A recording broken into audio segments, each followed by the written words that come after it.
ইরানের শক্তিশালী মিসাইলে অবশেষে নেতানিয়াহুর অফিস রুমে গিয়ে পড়ল। আয়াতুল্লাহ খামেনির মৃত্যুর পর এই প্রথম ইরান তার শক্তিশালী মিসাইল বের করেছেন এবং এতেই প্রথমবারের মতো নেতানিয়াহুর বাসভবনে এবং অফিস রুমে আঘাত হানতে সক্ষম হয়েছে।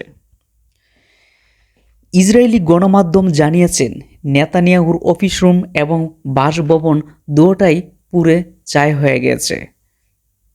প্রশাসনের বেশ কয়েকটি ফায়ার সার্ভিস ইউনিট এসে আগুন নিয়ন্ত্রণ করার চেষ্টা করলেও কিছুতে তারা নিয়ন্ত্রণ করতে পারেনি। ধারণা করা হচ্ছে নেতানিয়াহু কি অফিস রুমে ছিলেন কিনা সেই ব্যাপারে এখনও নিশ্চিত হওয়া যাচ্ছে না। তবে নেতানিয়াহুকে এখনও খুঁজে পাওয়া যাচ্ছে না। গণমাধ্যমগুলো আমাদেরকে এই তথ্য দিয়েছেন।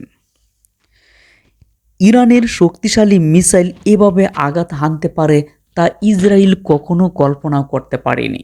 এখন প্রশ্ন উঠেছে গণমাধ্যম থেকে যে ইরানের কাছে এরকম হাইপারসোনিক মিসাইল না জানি কত হাজার হাজার রয়েছে, এই ব্যাপারে কোনো কল্পনাও কেউ করতে পারেনি। অন্যদিকে জর্ডান এরকম কয়েকটি হাইপারসোনিক মিসাইল পাঠিয়েছেন এবং বেশ কয়েকটি আমেরিকার যুদ্ধ জাহাজকে ভূপাতিত করেছেন। পাইলট যখন বিমান থেকে প্যারাশুটের মাধ্যমে নিচে নেমে আসে তখন উপস্থিতি জনগণ গণপিটুনি দেয় এই পাইলটকে। প্রিয় দর্শক, ভিডিওটি ভালো লাগলে